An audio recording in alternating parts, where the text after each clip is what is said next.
ಕರ್ನಾಟಕ ರಾಜ್ಯದ ಹವಾಮಾನ ಮುನ್ಸೂಚನೆ. ನಾನು CS ಪಾಟೀಲ್, ವಿಜ್ಞಾನಿ, ಹವಾಮಾನ ಕೇಂದ್ರ, ಬೆಂಗಳೂರು. ನಾನು ಮುಂದಿನ 7 ದಿನಗಳವರೆಗೆ ಕರ್ನಾಟಕ ರಾಜ್ಯದ ಹವಾಮಾನದ ಮುನ್ಸೂಚನೆಯನ್ನು ಸಂಕ್ಷಿಪ್ತವಾಗಿ ವಿವರಿಸುತ್ತೇನೆ. ಇಂದು ಕರಾವಳಿ ಹಾಗೂ ಉತ್ತರ ಒಳನಾಡಿನ ಜಿಲ್ಲೆಗಳಲ್ಲಿ ವ್ಯಾಪಕವಾಗಿ ಮಳೆಯಾಗಿದ್ದು, ದಕ್ಷಿಣ ಒಳನಾಡಿನ ಜಿಲ್ಲೆಗಳಲ್ಲಿ ಕೆಲವು ಕಡೆ ಮಾತ್ರ ಮಳೆಯಾಗಿದೆ. ಪ್ರಮುಖವಾಗಿ ಕಾಸರಗೋಡು, ಉತ್ತರ ಕನ್ನಡ ಜಿಲ್ಲೆಯಲ್ಲಿ 16 ಸೆಂಟಿಮೀಟರ್, ಲೋಂಡಾ, ಬೆಳಗಾವಿ ಜಿಲ್ಲೆಯಲ್ಲಿ 7 ಸೆಂಟಿಮೀಟರ್, ಕಮ್ಮರಡಿ, ಚಿಕ್ಕಮಗಳೂರು ಜಿಲ್ಲೆಯಲ್ಲಿ 3 ಸೆಂಟಿಮೀಟರ್ ಮಳೆಯಾಗಿದೆ. ಈಗಿರುವ ಹವಾಮಾನದ ಸಿನಾಪ್ಟಿಕ್ ಸ್ಥಿತಿ ಏನೆಂದರೆ, ಪೂರ್ವ ಅರಬ್ಬಿ ಸಮುದ್ರದ ಮಹಾರಾಷ್ಟ್ರ ಹಾಗೂ ಕರ್ನಾಟಕದ ಕರಾವಳಿಯ ತೀರದಲ್ಲಿ ಟ್ರಫ್ ಇದೆ. ಇದರ ಪ್ರಭಾವದಿಂದ ಕರಾವಳಿ ಜಿಲ್ಲೆಗಳಲ್ಲಿ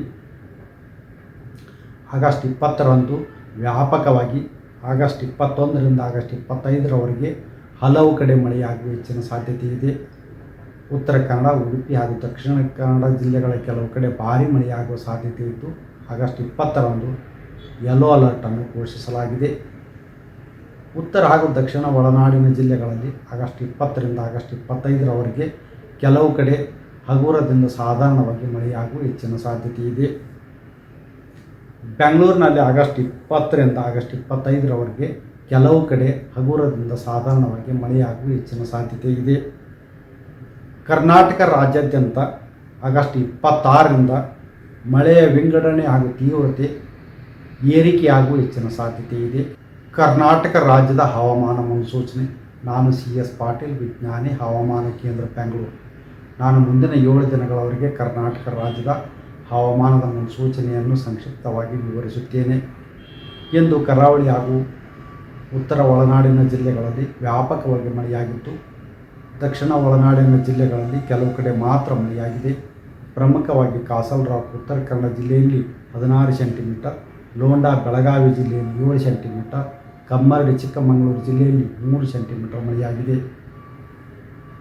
ಈಗಿರುವ ಹವಾಮಾನದ ಸಿನಾಪ್ಟಿಕ್ ಸ್ಥಿತಿ ಏನೆಂದರೆ, ಪೂರ್ವ ಅರಬ್ಬಿ ಸಮುದ್ರದ ಮಹಾರಾಷ್ಟ್ರ ಹಾಗೂ ಕರ್ನಾಟಕದ ಕರಾವಳಿಯ ತೀರದಲ್ಲಿ ಟ್ರಫ್ ಇದೆ.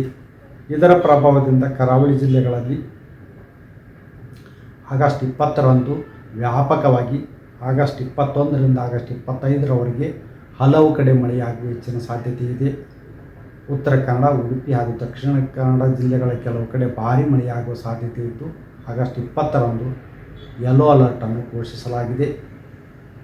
ಉತ್ತರ ಹಾಗೂ ದಕ್ಷಿಣ ಒಳನಾಡಿನ ಜಿಲ್ಲೆಗಳಲ್ಲಿ ಆಗಸ್ಟ್ 20ರಿಂದ ಆಗಸ್ಟ್ 25ರವರೆಗೆ ಕೆಲವು ಕಡೆ ಹಗುರದಿಂದ ಸಾಧಾರಣವಾಗಿ ಮಳೆಯಾಗುವ ಹೆಚ್ಚಿನ ಸಾಧ್ಯತೆ ಇದೆ.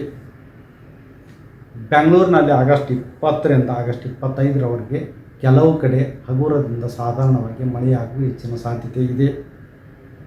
ಕರ್ನಾಟಕ ರಾಜ್ಯಾದ್ಯಂತ ಆಗಸ್ಟ್ 26ರಿಂದ ಮಳೆಯ ವಿಂಗಡಣೆ ಹಾಗೂ ತೀವ್ರತೆ ಏರಿಕೆಯಾಗುವ ಹೆಚ್ಚಿನ ಸಾಧ್ಯತೆ ಇದೆ.